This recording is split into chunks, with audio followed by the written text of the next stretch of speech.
1 யோவான் 5ஆம் அதிகாரம் 14ஆம் வசனம். நாம் எதையாகிலும் அவருடைய சித்தத்தின்படி கேட்டால் அவர் நமக்கு செவி கொடுக்கிறார் என்பதே அவரை பற்றி நாம் கொண்டிருக்கிற தைரியம்.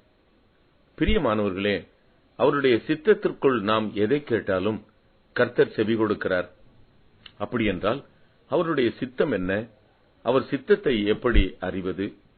சாதாரண மனுஷன் தேவனுடன் பேசி எப்படி அறிந்து கொள்வது என்று பல எண்ணங்கள் மனதில் குழப்பத்தை கொண்டு வருவதால் நாம் கர்த்தரை நெருங்குவதில்லை. வேதத்தை வாசிப்பீர்கள் என்றால் அவருடைய பிரியம் என்ன என்று அறிந்து கொள்ள முடியும்.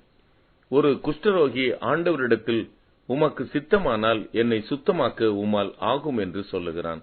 ஆண்டவர், எனக்கு சித்தமுண்டு, சுத்தமாகு என்றார். ஆம் பிரியமானவர்களே, நாம் வியாதியோடு வாழ்வது அவருடைய சித்தமல்ல. அப்படியென்றால் நாம் குணமாவது அவருடைய சித்தம். கேளுங்கள், நீங்கள் குணமடைவீர்கள். சிறு பிள்ளைகளை ஆண்டவரிடத்தில் கொண்டு வருகிறார்கள். சீஷர் தடை பண்ணுகிறார்கள். சிறு பிள்ளைகள் என்னிடத்தில் வர தடை பண்ணாதிருங்கள் என்று ஆண்டவர் சொல்லி சிறு பிள்ளைகளை அணைத்து முத்தமிட்டு ஆசீர்வதிக்கிறார். அப்படியென்றால் பிள்ளைகளின் காரியத்தை கர்த்தரிடத்தில் சொல்லுவது அவருடைய பிரியம். மனுஷன் தனியாய் இருப்பது கர்த்தருடைய சித்தமல்ல.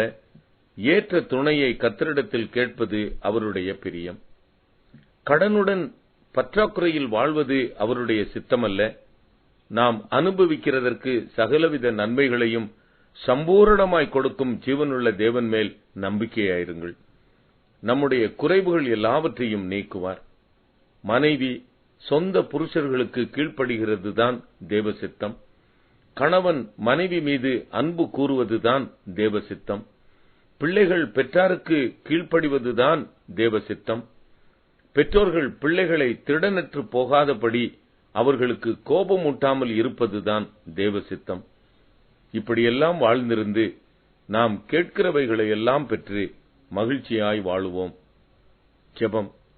தேவனே, உமக்கு பிரியமானதையே செய்ய விரும்புகிறேன். ஆமென்.